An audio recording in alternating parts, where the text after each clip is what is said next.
So to start, I was just with Rob and Sven, and it was very sweet to watch how Rob excitedly talked about how much he loved Star Trek. Mm-hmm. Yes. So then Sven said, oh, it was infectious. Like, we all also loved that energy. Yes. How is it being on a set like that and having very clearly a co-star who is geeking out at every move, but getting to also live in that energy? That was amazing for us.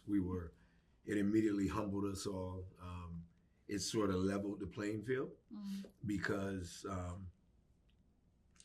we also got to know about each other's journey, career journeys equally. Mm-hmm. And so Rob, let it be known about his journey. And a lot of us, if not all of us, found immediate empathy for something he had been through on a prior job. Mm-hmm. And so to know that actor, and all of us have our respective journeys and have been through things on our prior jobs, plural, that's one thing. But it's a whole nother thing to know that he prior loved the biggest franchise ever known to our industry, that he actually loved it, and it wasn't a falsity. Like, it evens the playing field, and you're almost like, okay, Rob's got us. Even in post-production, when we do press junkets and Rachel asks us the question you just asked us, Rob, it's kind of amazing. Yeah, I mean, I'm really grateful for, first of all, just enthusiasm in general. I think that's just an important thing to cultivate and like allow and be free with. I think it's really beautiful. So that alone, chef's kiss. And then I think Rob carries with him such an incredible knowledge of Trek and a deep, deep love of Trek. And so I think particularly the position I'm in playing a canon character, he was really able to like help me to hold, the big meaning, the big boots I'm stepping into and the responsibility I have, and really help me to understand and learn and set me on a journey of like, here's everything you need to know. Here's all the stuff you need to watch. Like, here's what you need to get jazzed about. That I'm so incredibly grateful for, and continue to, like, he's my professor, and I'm just wildly taking notes. He and I, ironically, our favorite is the same. Voyage Home was our favorite. I love those whales. The whales. I love those whales. They're so good. So I was not, I'm not a stranger. My age makes me, Rachel, not a stranger to Star Trek. So he kind of knew that I knew enough of it. But we meet at the same lovability of that one. The one that you love. Listen, the whales are the best. I come from a Trek family, so it's like, from that. Love. So it was like my brother always is like, all right, we'll watch the whales because he knows I want to watch that or like search for Spock. And it's the best of Spock, right? Oh yeah. Yeah, and Nimoy did his thing, and I thought Shatner had never been better. It's just the one. Yeah. That's amazing. Yeah, And it's San Francisco. And it's San Francisco. And I said this movie feels like the most fun episode of Star Trek, but as a movie, because Star Trek has fun episodes, but there was also darker episodes, and this was that fun energy.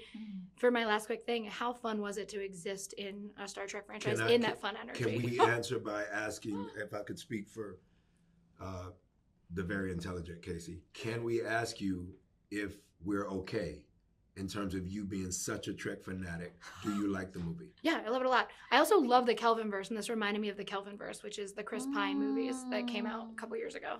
So the Chris Pine, Thank you. I can answer it based on your last point. Chris Pine brought a lot of people to Star Trek. Obviously, I say Chris Pine.